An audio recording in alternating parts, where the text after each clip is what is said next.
Vapor TRX is a flying race game. We like the idea of going with starting with a somewhat conventional racing game. It's not really a driver, and it's not really a shooter.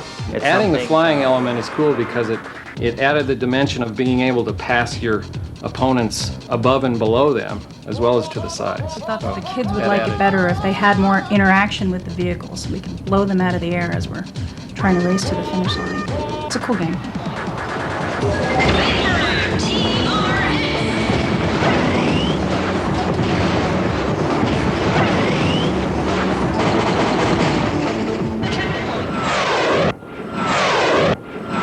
There are 6 vehicles in Vapor TRX. The biggest difference between vehicles is their weight. The lighter vehicles are a little more fragile, as you'd expect, but also can have a really nice acceleration curve, can cut curves really well, and in general fly a little better than the others.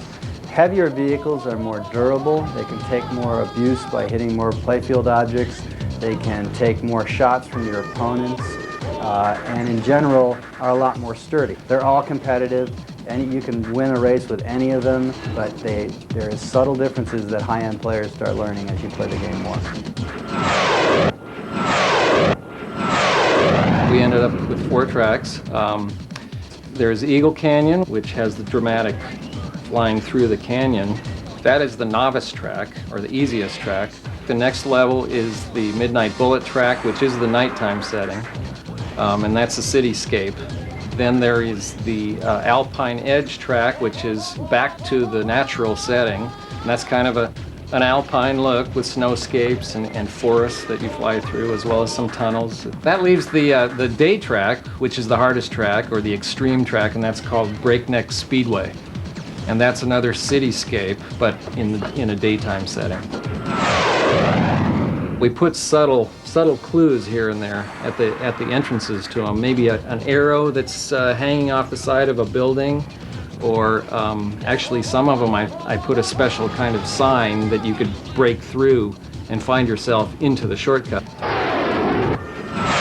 When you go to the boost pads, it depends on what height you go over them. And the way they work is that the lower you are as you go over them, more of an effect you get. So, when you're flying along trying to shoot your opponent and stay on course, you also have the additional challenge of flying as low to the ground as you can without slamming into the ground, which will slow you down. All vehicles have 2 main kinds of weapons. There is the cannon weapon and a missile weapon. You start the game with the lowest powered cannon, and as you move through the game, you pick up icons that power that up through its 6 levels of firepower. But in addition to that, scattered through the playfield, there are hoops in which you pick up seeking missiles. Basically, these are point-and-fire missiles. They will destroy anything they hit, including playfield objects. So you look, fire, and your opponent is neutralized. We obviously did not want to remove players permanently from the game, so you cannot actually be killed by another opponent's weapon. You are, however, greatly slowed down. But in terms of the drones, they're all out there to be destroyed. That's one of their main missions, is for you to destroy them. But on the other hand, we designed the game so that if you're a good driver and shooting is not really what's important to you and you just want to fly, put in a nice vehicle model so you have a nice, enjoyable gameplay experience without shooting.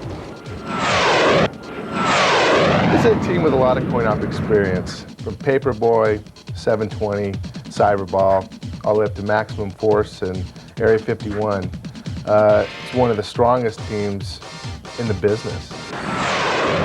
When you're playing head-to-head and you've got the weapons, it's great to let the other player know you're right behind them. You get the force feedback, you know they're right on your tail. You know, having somebody right next to you, side by side, the interaction that you have between one another, with the added element of the shooting, the feedback from the seat. When they get in front of you, you shoot them, they feel it immediately. It just makes for a more exciting race. Number one thing I like about the design is that it is eye-catching, in that it is a unique profile. You don't see anything like it. We thought we'd put something new on the market, a little bit different look, something a little futuristic. This has a unique look that catches the player's attention. Vapor TRX.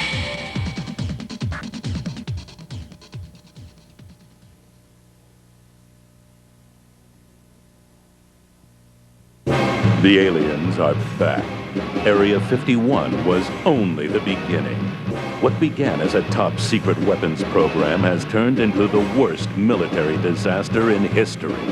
The government wanted to destroy them. The military wanted to control them. This time, they're faster, stronger, and deadlier than ever. You have to clean it up. You have to stay alive. Fail, and we're all dead. Site 4. It's not just a game anymore. Boot camp begins September.